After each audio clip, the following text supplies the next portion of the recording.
Hola, bienvenidos todos una vez más a nuestro canal de Joan de Lugo y a nuestro podcast Perdiendo la Cabeza, donde hablamos un poquito de actualidad. Hoy tengo un nuevo acompañante y estoy muy contenta. Me acompaña Óscar, bienvenido. Hola. Y lo vamos a tener por aquí desde ahora todas las semanas para hablar un poquito sobre temas de economía así de forma general, ¿eh? Y que nos ilustre un poco. Y bueno, estos días han pasado bastantes cosas y hay bastantes temas interesantes. Entre ellos, la marcha de Ferrovial, ¿no?, de España, que ha dado para mucho y sobre todo para muchos comentarios interesantes de nuestros políticos dignos de analizar, ¿no, Óscar? Sí, sí, siempre además desde una perspectiva moderada, calmada y racional, como es la de la actualidad política cotidiana. Pero una de las cosas que a mí me llamó la atención fue lo de la idea del patriotismo, ¿no? Lo de decir que la marcha de Ferrovial a Holanda, lo de trasladar la sede social a Holanda, que era como una especie de traición a la patria, que dijeron así muchos políticos, porque tengo aquí algunas anotadas de las declaraciones que vi en la prensa, y decían, por ejemplo, que era Ferrovial, que era una empresa que debe todo a España, que muestra falta de compromiso con su país. Y otro decía, creo que esto no es ser españoles. Sé que era así como, ¿no? Un ataque antipatriótico, era como una traición. Y una de las cosas que decían de por qué es una traición se refería a la idea esa de, ¿no?, de que Ferrovial, que se lo debía a España, que supongo que a lo que querían decir era al gobierno de España, porque hacían referencia a lo de los contratos públicos con lo del gobierno de España. Y eso me resulta un poco curioso, porque ese tipo de razonamiento es un razonamiento que yo no vi en las obras o informes o proyectos de análisis de obras públicas. Cuando un ministerio realiza un tipo de ese proyecto o se lo encarga a alguna agencia para que haga ese tipo de proyectos, lo suelen ser estudios que utilizan así análisis de coste y beneficio desde un punto de vista utilitario para demostrar que la obra pública que va a contribuir al beneficio social y orientado desde el punto de vista de los intereses de la mayor parte de los españoles, ¿no? Y que va a promover el crecimiento español y tal. Yo nunca vi justificadas las obras públicas diciendo que eran amigos que hacían, o favores que hacían amigos, ¿no? Y que nos deben todo así de tal. Pero cuando dicen estas declaraciones, entonces dices, ah, vale, entonces así es como organizáis lo de las obras públicas. Es un favor que nos debe aquí esta empresa. Eso era un poco. Hay declaraciones realmente duras en esa línea, incluso que parecen insinuar eso, que no, los propios políticos, que hay algún tipo de favoritismo. Incluso Yolanda Díaz llegaba a decir que eso mismo, que como Ferrovial le debe todo a España, pues deberían devolver todas las subvenciones, ¿no?, si se van y tal. Entonces, me pregunto si nosotros también le tenemos que devolver las carreteras o las obras que han construido. Es curioso cuanto menos ese patriotismo que además siempre se muestra para un lado. Lo llevamos viendo mucho tiempo, lo vimos hace un año con el tema de los youtubers, ¿no?, que también eran unos antipatriotas por marcharse de Andorra. Y ahora lo vemos con Ferrovial, una empresa que además en datos la mayoría de sus inversores son extranjeros y la mayoría de su actividad es también en el extranjero. Entonces, bueno, es un A, mí, a patriotismo mí- curioso. a mí eso me recuerda lo que decía Samuel Johnson, que tenía un diccionario, era que el patriotismo es el último refugio de los canallas. Y Ambrose Bierce, que hizo otro diccionario, le corregía un poco y le decía que no es el último, que es el primero. Y a mí me recuerda esta situación bastante, de que es el primer refugio de los canallas, lo de hacer decir, no, el patriotismo, hay que ser patriota. Sí, es sin duda curioso, porque bueno, al fin y al cabo, supongo que no se ponen igual cuando una empresa quiere trasladar su sede aquí, aunque eso no pasa muy a menudo, y nos deberíamos preguntar igual, ¿por qué? Digo, no creo que se pongan, no, es antipatriota, quédate en tu país, pero con Pero esta... es pro español, entonces acogen traidores de otras nacionalidades, defectores que vengan aquí a la gran patria. Porque bueno, digamos que la marcha de Ferrovial, ¿a qué se puede deber? Ya que muchos apuntaban, ¿no?, que tampoco hay una diferencia tan grande a nivel fiscal a que se van a enfrentar en tipos impositivos, aunque la hay, pero quizás también se debe a una seguridad jurídica, ¿no? ¿Qué está diciendo esto de nuestro país y de nuestros políticos? La culpa la tiene el Ferrovial, realmente. Mm, Hombre, de hecho, en periódicos así como El Economista, o no sé si también en Libertad Digital, también decían que el ICEX, en un informe del ICEX, que ya se advertía de esto, de que había muchas empresas extranjeras que estaban trasladando sus sedes sociales a Holanda. Y citaban dos razones principales, que eran lo de, primero, que tiene un régimen fiscal más flexible y que tiene una política fiscal que es más favorable, pero también una de las razones principales que decían era lo de una mayor seguridad jurídica. Y sí, parece que la percepción en cuanto a eso de la seguridad jurídica que no es tan elevada como podría parecer, ¿no? Igual no un empresario, si imagina cuáles serían las condiciones ideales para ahorrar, invertir y contribuir a la prosperidad, igual la imagen ideal que sale no es la de España. Eh, y a lo mejor esa es una de las razones que explica por la que los empresarios prefieren irse a otros lugares. sí, pero nuestros políticos, desde luego, esa explicación ni se la dan ni, ni la quieren escuchar. Prefieren dar otras o incluso utilizar otras medidas, ¿no? Para prevenir que esto suceda. Bueno, primero, claro, el gobierno va a intentar por todos los medios evitar esta marcha, así como les sea posible. Y si no la pueden evitar, ya también estarán preparando ideas de leyes que eviten que otras empresas que quieran hacer lo mismo el día de mañana puedan marcharse sin, pues, pagar caro, ¿no? La marcha. Pero además después vienen las medidas, porque claro, después no solo está el antipatriotismo de Ferrovial, sino también la insolidaridad de Países Bajos al recibir a Ferrovial con los brazos abiertos, ¿no? Pero más bien en ese sentido sería más bien la insolidaridad de España, creo yo. Porque, claro, en realidad la idea esta de aludir al patriotismo es una forma de lo que Michael Halperin denominaba nacionalismo económico, que es una forma de colectivismo. Es la idea de decir que la unidad económica por excelencia es la nación, no son las personas.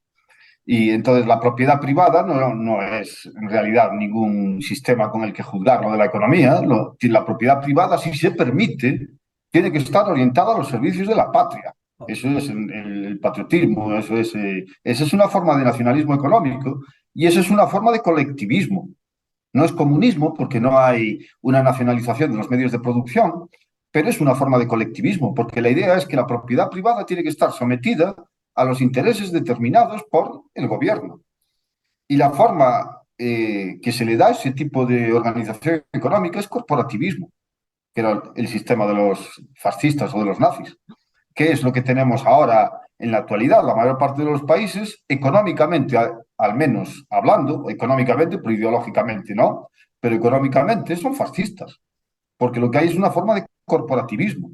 Lo que pasa es que ahora el corporativismo, el problema para el gobierno de España es que es corporativismo a nivel europeo, no es corporativismo a nivel español.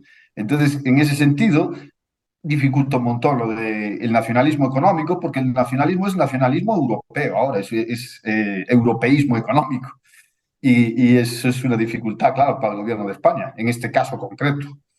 Pero aún así, alegando a ese europeísmo, se les ocurren medidas, ¿no? Que podrían evitar esa marcha, muy útiles para todos, sobre todo para ellos. Esto es que roben todos como nosotros, ¿no? Ah, sí. Esa pedida armonización fiscal que obviamente solicitan los países pues, más ladrones como España para que otros países que tienen mayor laxitud en este sentido, pues se vean obligados a subir los tipos impositivos como los más ladrones y así que la huida sea muy difícil, ya que si te quieres marchar tengas que marchar muy lejos, ¿no? Sí, sí. Esas medidas que, claro, digamos, ya que te vas, pues vamos a evitar lo que roben todos como nosotros, lo que demuestra además que somos absolutamente irresponsables o nuestros políticos son absolutamente irresponsables porque se ve que hay otros países que robando menos a sus ciudadanos hacen tanto más, ¿no? Pero en vez de mirarse el ombligo y ver cómo se hace esto, mejor no, mejor vamos todos a la Y no, rapiña. y no solo, obviamente, países que lo que quieren es eso, incrementar la carga fiscal, esos son los que van a estar más interesados en esta idea de la armonización, pero también la propia Unión Europea. La Unión Europea lo que tenía el interés ese, porque es una de las cosas que cimenta lo de la idea de esta institución supraestatal, ¿no? Porque si no, claro, resulta un problema que haya distintas legislaciones, porque puede ocurrir lo que está ocurriendo aquí, que si una legislación es considerada como más favorable por empresas, claro, puede ocurrir que esas empresas se vayan para otra parte.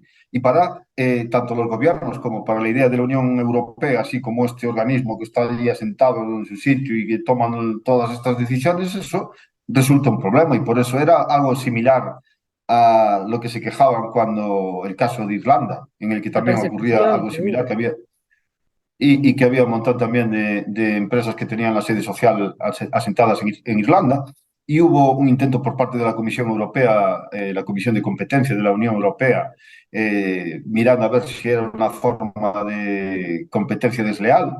Y también estaba relacionada con el hecho de que muchas empresas tecnológicas como Google iban para allí, que estaba relacionada también luego con lo de la acusación de monopolio y las multas por monopolio a Google, lo de la idea de la armonización fiscal, armonización, que suena también lo de armonización, no es que lo pongan arriba, es que están armonizando las cosas como si fuera un director de orquesta que está encontrando la armonía y el tono adecuado de las cosas así.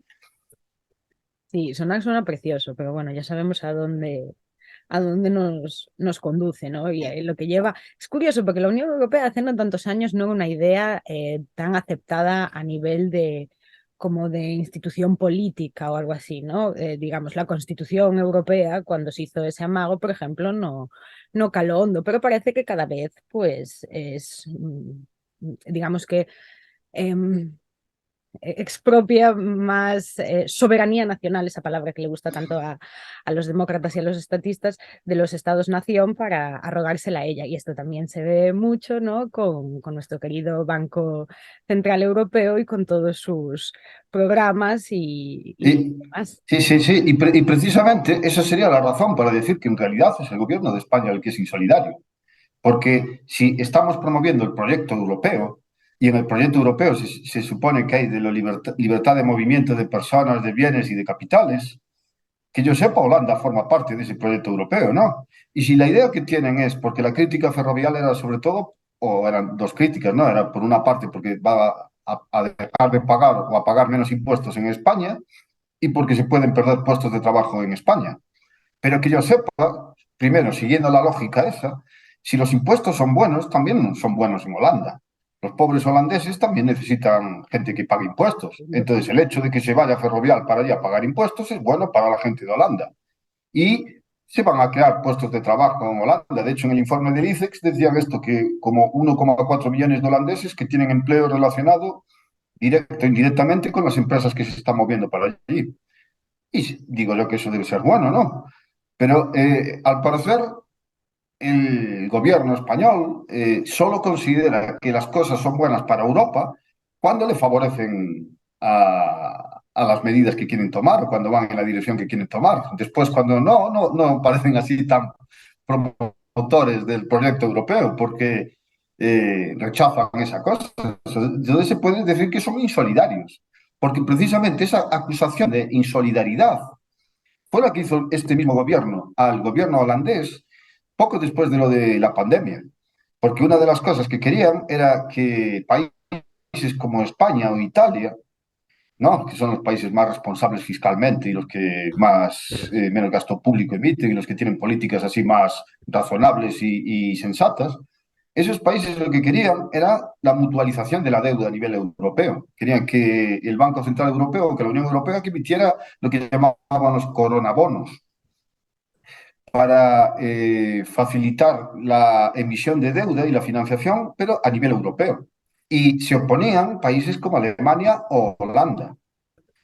Y Alemania o Holanda se oponían, evidentemente, porque la mutualización de la deuda lo que haría sería, claro, para países como España o Italia, reduciría los costes de endeudamiento, porque no es lo mismo que comprar bonos si son emitidos por todos los países de la Unión Europea, donde incluyen a países como Alemania y Holanda, que comprar bonos separados que sean solo de Italia o de España, que no son la misma cosa, o de Grecia, por ejemplo. Entonces, claro, para los países eso sería una reducción de los costes de endeudamiento, pero lo contrario ocurriría para países como Holanda y Alemania, que sería un encarecimiento de la financiación y un encarecimiento de esa deuda o de los costes de financiación. Y obviamente, claro, no veo por qué tienen que ser al final los ciudadanos de Holanda los que tengan que pagar los excesos que hacen los gobiernos de España o de Italia. Pero la idea en España era que eso mostraba insolidaridad, ¿no? Había que ser solidario. Bueno, pues si hay que ser solidario, habrá que ser solidario también con la idea de lo de pagar impuestos o crear puestos de empleo. Tendrían que decir, ole, qué bien, que no, que esto es parte de Europa y hay solidaridad así para todos. Pero no, son insolidarios. Porque lo mío es mío, lo tuyo es mío y, y ya está, y funciona en una dirección, ¿no? Porque bueno, Sí, que era lo que al final lo que estudia Philip Pagos en lo de la tragedia del euro, lo de la idea de que se convierte en una tragedia de los comunes, pero a nivel así monetario o efectivamente, fiscal también. ya sabemos cómo acaba siempre lo de la tragedia de los comunes. Acaba bien. Sí. Todos ricos, Sí, todos sí. fiesta. Y si es felicidad, así, coches voladores y... Pura y dura. Pero bueno, como decía, pues estas cosas, estos temas, los conoce muy bien la Unión Europea, el Banco Central Europeo como su principal institución benefactora de los ciudadanos y sus muchos planes y desarrollos, que algunos de ellos podrían explicar, en parte al menos, otra de las noticias que nos trae aquí, que es el tema de la inflación, que nos acompaña ya desde hace un año, mes a mes, ¿no? Y que no deja de galopar. Cuéntame un Sí, poco sí. más de estos programas. De esa, la inflación, ¿no? Porque y a quién no le gusta la inflación, ¿no? Porque a quién no le gusta tener que ir a robar radios de coches para poder comprar un kilo de plátanos, ¿no? Que es una de las cosas buenas que nos trajeron nuestros gobiernos, es volver a hacer que cosas como la fruta o las legumbres que sean productos dignos de emperadores. Porque tenemos que gastar un montón más de lo que hacíamos antes. Y por ver los datos así de la inflación, los más actuales de la estimación que se hizo para el mes de febrero de este año, es que la inflación año a año es a nivel europeo de un 8,5%. Es decir, que los precios en febrero del 2023 crecieron un 8,5% en relación a los precios del mismo mes del año anterior. Y esto a nivel europeo se hace con el índice de precios de consumo armonizado, que es como el IPC, pero es como una forma de calcular el IPC que permite hacer comparaciones internacionales que utilizan el mismo sistema y entonces permite ver lo de la subida de precios y es lo que se utiliza para hacer así las estimaciones o las evaluaciones a nivel europeo. Y una de las cosas que vi en algunos artículos así en las noticias es que lo ponían como un cierto tono positivo, porque el mismo dato de la inflación de año a año en enero fuera de 8,6%, es decir, que los precios en enero del 2023 fueron un 8,6% en comparación a los precios en enero del 2022. O sea que pasamos de un 8,6 en enero a un 8,5, que no significa bajada de precios, significa solo desaceleración del crecimiento de los precios y de una décima en una estimación que todavía no se sabe si es, pero en algunos lo ponían ya como albricias, que bien están las cosas, esto demuestra lo bien que estamos haciendo todo. Y aún así, cuando se ven los distintos datos de la inflación, de los componentes que hay, eso es el total, claro, el promedio que se hace con distintos pesos de lo de la subida de precios de consumo. Pero cuando se ven los distintos apartados, se ve que, por ejemplo, y recuerden, esto es a nivel europeo, el precio de la comida en febrero, en la inflación, fue de un 15%. Es decir, que aumentaron un 15% en comparación con febrero del año pasado. Y pasamos de un 14,1 en enero a un 15% en febrero. Son datos buenos, ¿no? De lo de los precios de la comida, que aquí le importa que suban un 15% los precios de la comida. De los bienes industriales, excluida la energía, pasamos de un 6,7% en enero a un 6,8% en febrero. De servicios, pasamos en enero de un 4,4% a un 4,8% en febrero. Donde bajó a nivel europeo fue la energía. En enero la inflación fuera de 18,9% y ahora solo de un 13,7%. Sí, es un dato muy positivo. Y si lo vemos para los datos españoles, que también el Instituto Nacional de Estadística también publicó el indicador adelantado del IPC, la inflación anual estimada del IPC en febrero del 2023 fue de 6,1, mientras que el mes anterior fuera de 5,9. Es decir, que en España no hay ni siquiera la posibilidad de hacer ese sesgo positivo de decir la aceleración es menor ahora o se deceleró el crecimiento de los precios. No, aquí en febrero los precios son un 6,1 más caros, los precios subieron un 6,1 en relación a febrero del año anterior, mientras que en febrero fueron 5,9. Eso es con el IPC. Si se utiliza el IPC armonizado, da la misma cifra. Y viendo los datos de la inflación subyacente, que eso es sin tener en cuenta los precios de los alimentos o de productos energéticos, porque eso se dice que varían más, ¿no? Y que son más volátiles los precios de esos, pues la inflación subyacente pasó de un 7,5% en enero a un 7,7% en enero. O sea que muy bien, todo va de maravilla, todo son razones por las que podemos estar contentos con los resultados económicos, tanto a nivel europeo como a nivel nacional.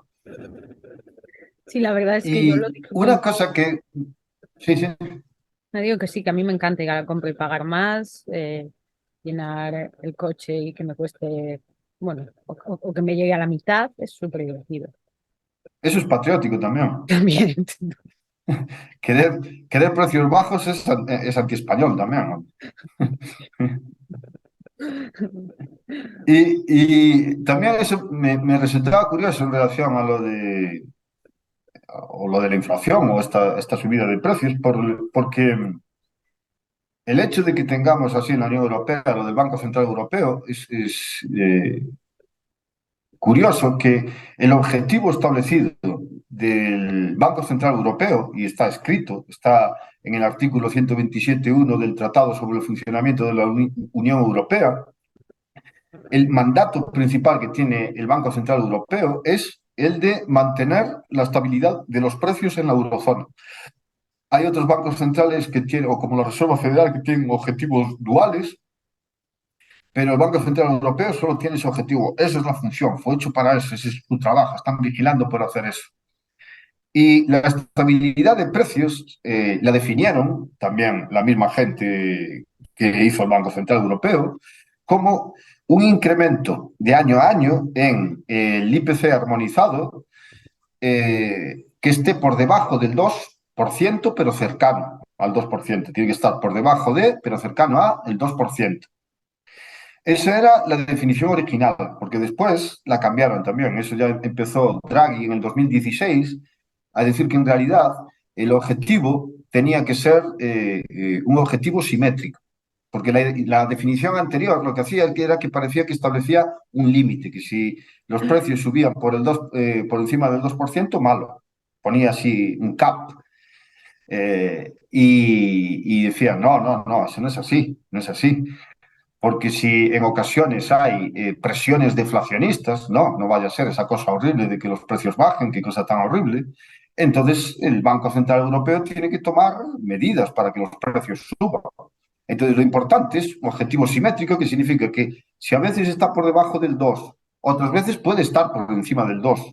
Lo importante es que a medio plazo que tienda hacia ese 2%. Decía él en un artículo, decía, la inflación se puede desviar de nuestro objetivo en ambas direcciones, en tanto en cuanto el camino de inflación converja hacia ese punto focal en el medio plazo del horizonte político.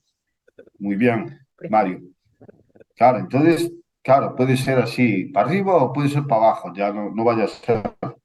Y esa definición fue oficialmente cambiada en el 2021 por Christine Lagarde.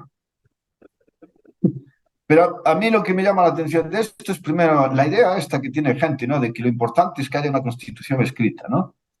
Si está la Constitución escrita, está ahí y entonces eso no se puede saltar, ¿no? Como por ejemplo aquí con el Banco Central Europeo, donde estaba esta idea, hay la Constitución escrita, tenemos este objetivo, que es mantener la estabilidad de precios. Y digo, qué cosa más bonita que esté ahí escrita, porque total no definen inicialmente lo que es la estabilidad de precios en ese tratado, sino que deja la definición a la propia institución que puede definirla como le sale de las narices, que para eso también puso lo del 2%. ¿Por qué 2%?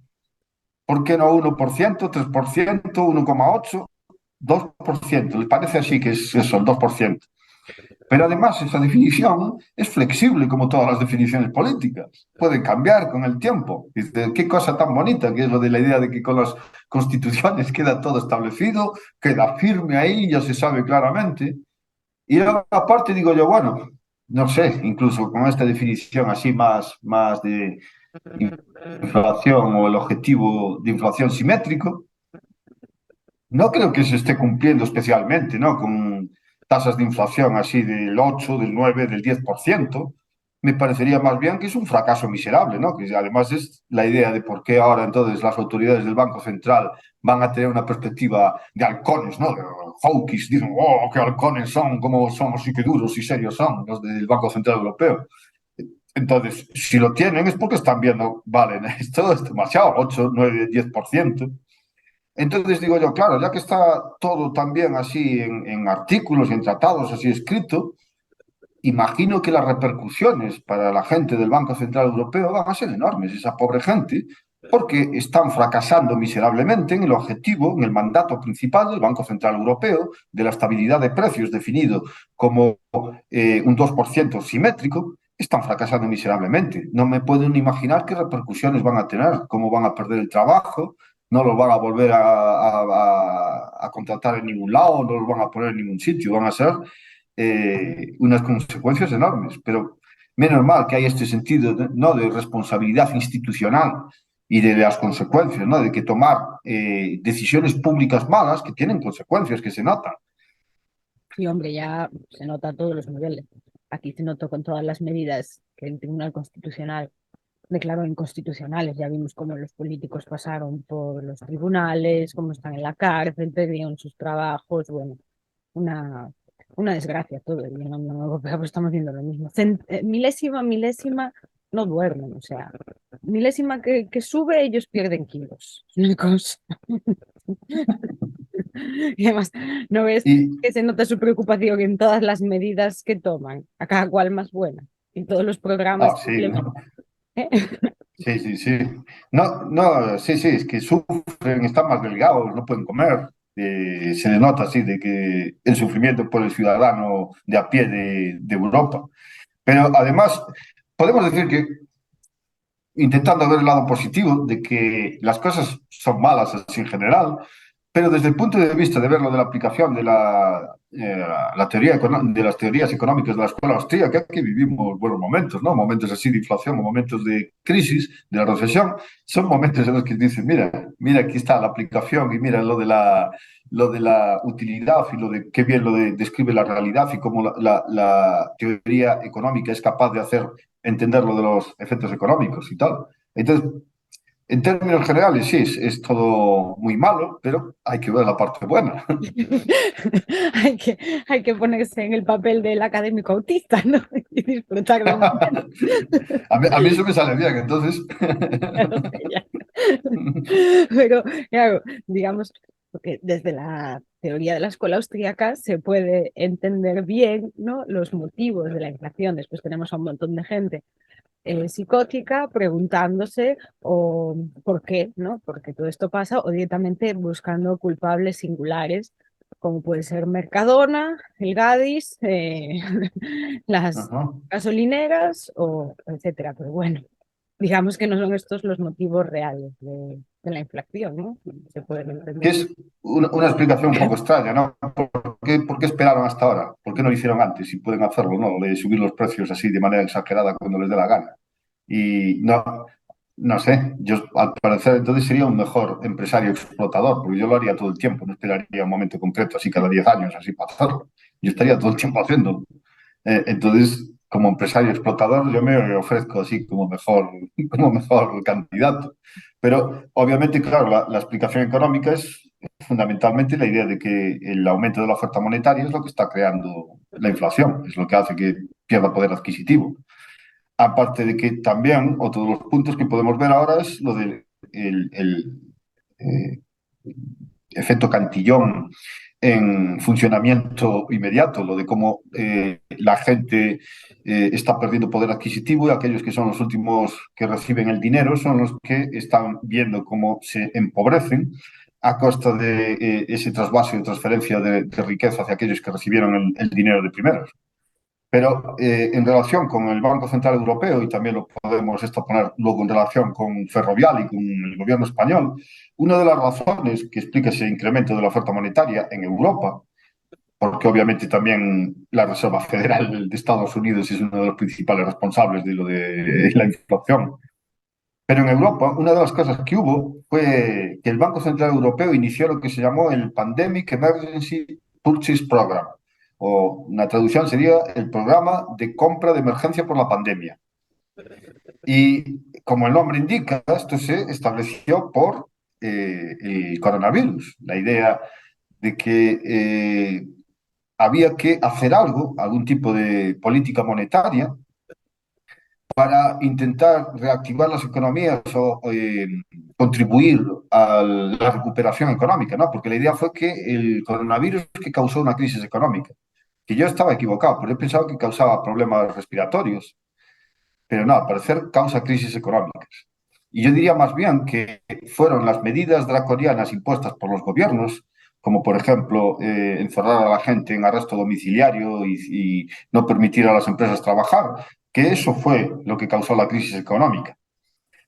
El caso es que como hubo esa crisis económica, entonces el Banco Central Europeo decidió ayudar para la recuperación y lo hizo a través de lo que se llaman herramientas de política monetaria no convencionales, que básicamente es con iniciar un programa que decían temporal o que se estableció como temporal de compra de valores del sector público y del sector privado, que básicamente lo que era comprar bonos del Estado, de todos los estados, incluyendo también los de Grecia, ¿no? Que son esos bonos tan buenos y tan bien considerados, y también bonos corporativos, otro tipo de herramientas así de financiación. Y tuvo un total de casi 2 billones de euros, 1,85 billones de euros, es decir, 2 millones de euros. Eso, 2 billones de euros. Y eso se añadió a otro programa anterior que fue iniciado unos años antes, que se llamaba el Asset Purchase Program, cuyo objetivo era ofrecer liquidez, estabilizar los mercados y contribuir a la estabilidad de los precios. Ese era el objetivo. Y lo mismo tenían también con lo de este otro programa de emergencia por la pandemia. Y en algunas comunicaciones de la Unión Europea tienen la vergüenza de decir que estos programas contribuyeron de compra de activos, que contribuyeron a devolver la inflación a los objetivos del Banco Central Europeo y contribuyeron a la estabilidad de los precios. O sea, buen trabajo, ¿eh? Magnífico trabajo. Por favor, no nos deis más estabilidad de los precios, si es esto a lo que se está refiriendo. Exactamente. Porque, claro, la idea es que decían, los precios eran muy bajos, había presiones deflacionarias allí cuando lo de la pandemia. No, pues eso sí que lo solucionasteis, ¿eh? Eso lo arreglasteis perfectamente. Ya no hay presión deflacionaria alguna. O sea que muy bien hecho el Banco Central Europeo, así lo de procurando la estabilización de los precios. Y eso lo combinaron con un programa más que está realizando la Unión Europea ahora, que se llama Next Generation EU, o la nueva generación UE. La nueva generación como esto, como si fuera de un programa de Star Trek. Y básicamente eso es un paquete de estímulo y que tiene un programa de inversión y la idea es también de ayudar a la recuperación post-pandemia. Y aparte de esa recuperación, también a modernizar las economías de la UE, que eso los burócratas y funcionarios y la planificación central, eso siempre es lo que hacen, la modernización de la economía. ¿no? Los comunistas modernizaron la Unión Soviética de una manera loca. La Unión Europea es también una gran especialista en modernizar las economías. Y el programa es un programa así de estímulo y de inversión para el periodo 2021-2026, que cuenta con un total de más de 800.000 millones de euros, equivalente del 6% al PIB de la Unión Europea. Y curiosamente es básicamente de ayudas hacia los distintos estados. 581.000 millones del total ya fueron reclamados por los distintos estados, ya fueron como buitres allí, ya vieron allí y tal, y ya fueron allí volando a reclamar. De una de las partes más grandes de ese programa, de Next Generation, es lo que se llama Recovery and Resilience Facilities. Y en ese programa, que tiene establecido un montante de ese total de 800.000 millones, de este programa la mitad son subvenciones a fondo perdido, que está haciendo así la Unión Europea. Subvenciones a fondo perdido que da a los distintos estados para, toma, tíralo por ahí, en donde quieras. Modernizo la economía. Claro, básicamente, tienen que seguir las líneas marcadas por la Unión Europea, es decir, esto es la digitalización o lo que sea, o las tonterías que digan dónde está el secreto para el crecimiento económico, ¿no? Pero es básicamente toma el dinero y toma, quémalo donde quieras. La otra mitad son préstamos, la mitad del dinero son subvenciones a fondo perdido, la otra mitad son préstamos. Extrañamente, lo de la parte que estaba destinada a fondo perdido, esa ya voló. Ya llegaron todos allí, ya eso ya no queda nada. La parte de préstamos, de eso todavía queda, porque claro, eso hay que devolverlo, por lo menos hay que devolverlo algo y tal. Y una de las cosas curiosas de esto es que en el programa y en las comunicaciones de la Unión Europea, una cosa que reconocen es que hay un mayor nivel de financiación disponible para países más afectados por la pandemia, que fueron considerados Italia y España, que curiosamente son países así que relativamente hablando tienen un PIB per cápita más bajo que, por ejemplo, que Alemania o que Holanda, y que tienen un nivel de deuda relativo al PIB mayor también. Y una de las cosas que dicen unas citas es que con estas características los Estados miembros han demostrado una solidaridad fuerte entre ellos. Es decir, porque básicamente estos son los resultados de ese esfuerzo de lo de la mutualización de la deuda y de la financiación que decían por lo del coronavirus, ¿no? Porque de este Recovery and Resilience Facility, de 400.000 millones, la mayor parte o una gran parte fue absorbida por los gobiernos de Italia y de España. Y de hecho España recibió más de 70.000 millones de euros, que es equivalente al 6% del PIB que tenía España en el año 2020. El 6% del PIB que tenía en el 2020, eso lo lleva por esta parte o esta partida de ese programa Recovery and Resilience Facility de la Next Generation, que supongo que significa que en la Next Generation, gracias a este trabajo del gobierno español, que vamos a tener un crecimiento económico enorme. Será por eso que se escapa Ferrovial, porque está asustada del crecimiento económico que va a haber. Pero igual, si la causa del aumento de los precios, no de la inflación, porque es una cosa ya que siempre en la escuela austríaca, la inflación es el aumento de la masa monetaria. Es el aumento de la masa monetaria lo que causa el crecimiento de los precios. Que luego hubo la transformación semántica para esconder eso, para decir, no, nosotros no somos, la inflación es un castigo divino, es algo que ocurre así sin explicación. Pero si es eso lo que explican los precios, entonces los responsables de pagar más, aparte de ser el Banco Central Europeo y la Unión Europea, pero en gran medida son responsables gobiernos como los de España e Italia, que aparte de ser responsables de eso, también son responsables de extender el cáncer ese y los problemas negativos derivados a todos los países de Europa y las consecuencias negativas a todos los países de Europa. O sea que muy bien, magnífico la Unión Europea y la solidaridad y todas las cosas bonitas que nos trae. Siempre precioso. Y además no hay que olvidar que ese aumento de la masa monetaria no es general, ¿no? No es como el helicóptero de Friedman para todos por igual, sino para los elegidos, para esa Next Generation o todos otros, cualquier programa de la Unión Europea y el Banco a dedito, ¿no? Por, Ujú. por esos pitonisos que tenemos de la economía, que saben perfectamente cómo invertir el dinero que nos roban en cosas súper interesantes, en las cosas que nos preocupan a todos y sobre todo a ellos, como, bueno, pues como ahora, por ejemplo, la nueva moda con el cambio climático, ¿no? La masa monetaria para esos que ahora están preocupados por esos temas, por hacernos comer bichos, porque las vacas se tiran muchos pedos, y entonces hay que acabar con las granjas. Para esos sí va ese aumento de la masa monetaria que influye en tu detrimento de tu masa monetaria. Sí, sí, sí, porque de hecho una de los componentes de esos planes, específicamente el plan este Next Generation, es una de las cosas en las que siempre está metida la Unión Europea, que es la idea de luchar contra el cambio climático, del deterioro medioambiental o de esas cosas todas.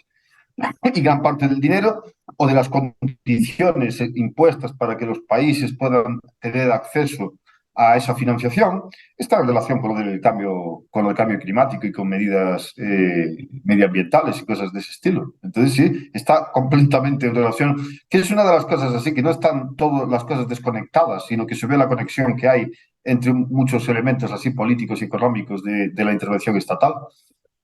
Y bueno, esa preocupación sana, honesta y, bueno, y desinteresada la podemos ver en algunas de estas organizaciones, ¿no? Que forman parte o también son satélites de la Unión Europea, el Banco Central, la FED y todos los amiguitos de la panda. Eh, Davos, el amigo Schwab, Greta Ujú. Thunberg y toda esta gente que, por ejemplo, cada vez que se reúnen, la preocupación por los combustibles, por los hidrocarburos, por el aire limpio y tal, pues los lleva a ir en bici, ¿verdad? Allí a donde se reúnen, en vez de jets privados. Y son los primeros en comer bichos en todas esas reuniones. Caviar, tú allí no ves, ni, No, no. ¿verdad? En las reuniones de esa gente y de la élite política lo que se ve es el profundo compromiso con los principios que defienden y cómo lo que están intentando alcanzar es una forma de iluminación casi budista a través del desprendimiento de las necesidades materiales. Son gente, van con hábito, ¿no? Comen pan duro, beben solo agua y están haciendo sus ejercicios espirituales. Claro, es lo que se ve en esas cosas. Eso sí, luego, como dices, le dicen a la gente que tienen que comer insectos, porque comer carne, claro, es malo para el medio ambiente por el aumento de las emisiones por las granjas y por las vacas y esto, y porque incrementan lo de la superficie dedicada a cultivo, a explotaciones agrícolas. Entonces, claro, es una alternativa mucho mejor la de comer insectos. Así que supongo que estaban comiendo insectos ellos todo el tiempo allí. Lo que pasa es que de eso hay un libro publicado el año pasado, en el 2022, de Peter Goodman, que se llama Davos Man, How the Billionaires Devoured the World, donde explica cosas así de lo de las reuniones del Foro Económico Mundial y la reunión anual que se hace en Davos. Y no parece que sean de esta gente, gente de común, ¿no? La gente ordinaria, gente como tú y como yo, ¿no? Representan al ciudadano común, ¿no? Porque, entre otras cosas, bueno, aparte de que vaya gente así como Mick Jagger o Matt Damon o eso, Greta Thunberg o Bono, quien sea, y luego lo mezclas con líderes de Estado como el Xi Jinping o como el príncipe, bueno, ya no es príncipe Carlos, ¿ahora qué es? Carlos qué? Será rey, ¿no? Claro, pero Carlos algo, Carlos segundo, Carlos tercero, bueno, no sé, el Carlos de Inglaterra. Gente de esa van allí, o los Clinton, y van allí a dar sus charlas y todo eso.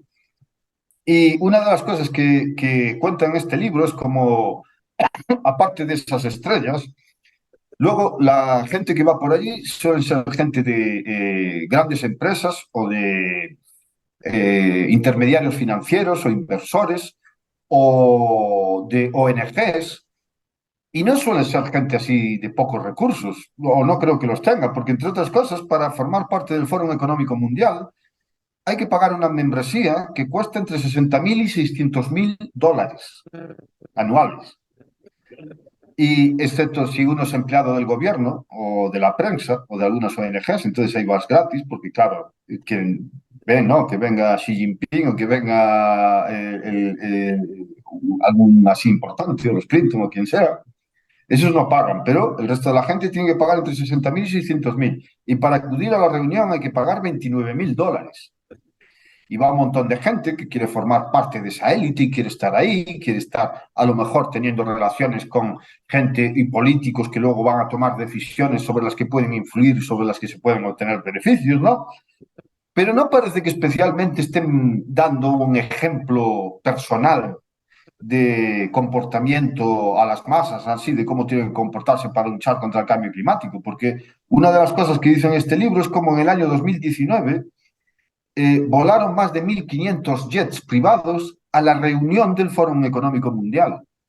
Más de 1.500 jets privados. Supongo que la idea de que las emisiones de CO2 del transporte aéreo son malas, que solo afectan a la gente común, ¿no? Que para la gente buena, nuestros amados líderes, que eso sí que tienen que andar por ahí. Y luego también dice algunas cosas curiosas, ¿no? De la hipocresía de ese tipo de reuniones, porque era un periodista que asistió a varias de esas reuniones y que estuvo por allí, que vio el ambiente este de hoguera de las variedades y de la cosa de intentar ir allí a lucirse y también de cómo hay un incremento de precios enorme en el sitio, porque es un pueblo pequeño en Suiza y hay hoteles caros, ¿no? Pero tienen un número limitado. Entonces, un montón de gente, los que están más abajo en esa élite, en el fondo de esa élite, esos tienen que pelearse entre ellos por encontrar habitaciones y compartir en casas y cosas del estilo. Pero cuenta historias curiosas, ¿no? De esta hipocresía, como por ejemplo que vio a billonarios y a políticos en ciertas actividades que hacían como performances para entender la experiencia de los refugiados sirios, ¿no? En las que les ponían como una venda en los ojos y les gritaban y les hacían cosas así para hacer, ¿no? Y entender el sufrimiento de los refugiados sirios. Y después se iban a una fiesta de nivel elevado, organizada por un banco así internacional, en donde se daba todo tipo de delicatessen como trufas y otros productos. Está muy bien, claro que sí. Y también vio un panel sobre tráfico de personas y después vio a gente que estaba chocando el puño porque estaban hablando de cómo habían asistido a una bacanal hecha por un oligarca que se había traído un montón de prostitutas. Ajá, muy bien, así es.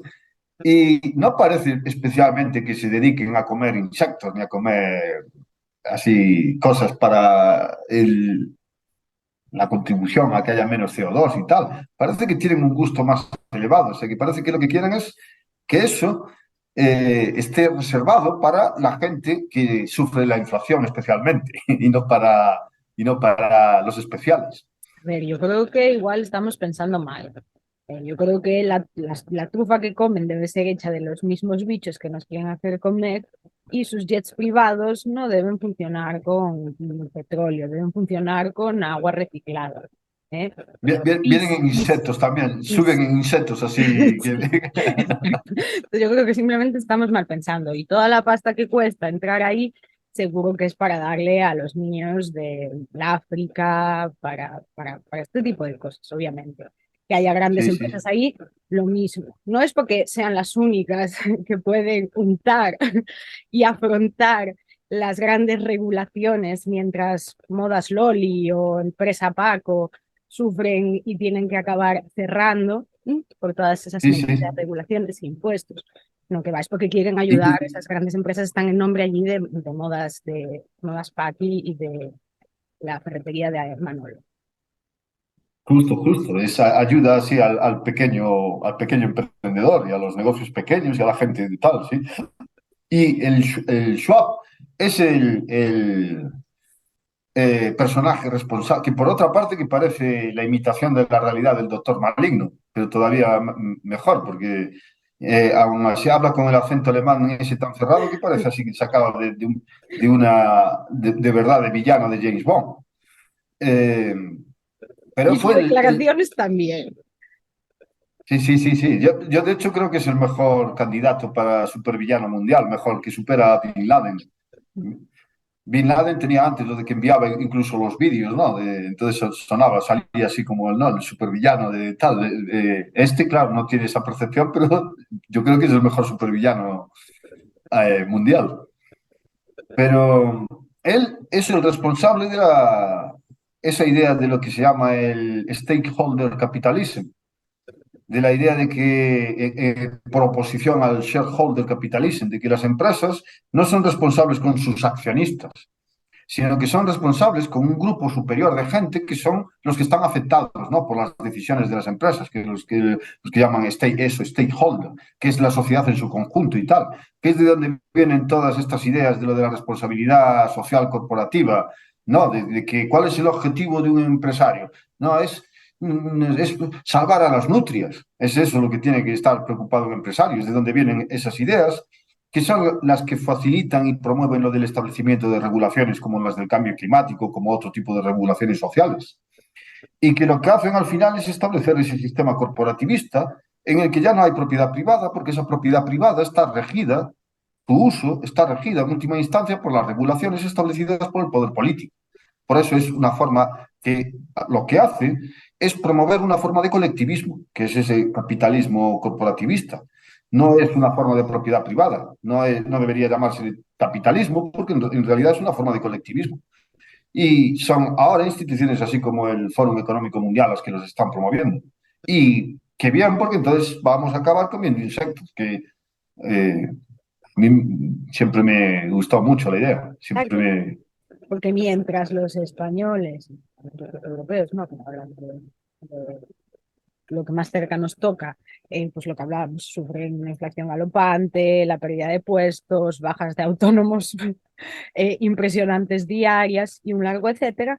Supongo que lo para donde sí hay dinero y a donde llegan todos esos millones es, por ejemplo, a la granja más grande del mundo de insectos que se va a construir en Salamanca. Ahí sí, para ese tipo de cosas y para regular bichos, gusanos y demás cosas para que nos los podamos comer y así el chuletón de ternera les quede para ellos, pues está todo bien, porque sobre todo esta gente lo que tiene es una preocupación, como decíamos, genuina, ¿no? Como Bill Gates, que también es otro con una preocupación muy genuina por las cosas. Por eso mientras eh, habla de reducir la población mundial y de lo preocupante que es no reducir las cifras, pues se hace uno de los mayores terratenientes de tierras agrícolas de Estados Unidos. Pasa es que son gente tan grande, tan excepcional, que es normal que se enfaden porque se le interpongan las decisiones individuales de otra gente que no es tan grande y como la gente tiene esa manía y ese vicio de tener sus propias ideas, entonces, claro, se interponen en el camino de estos grandes hombres y entonces es mejor utilizar el poder político, es la forma a través de la cual se pueden implementar estas ideas grandes de esta gente iluminada.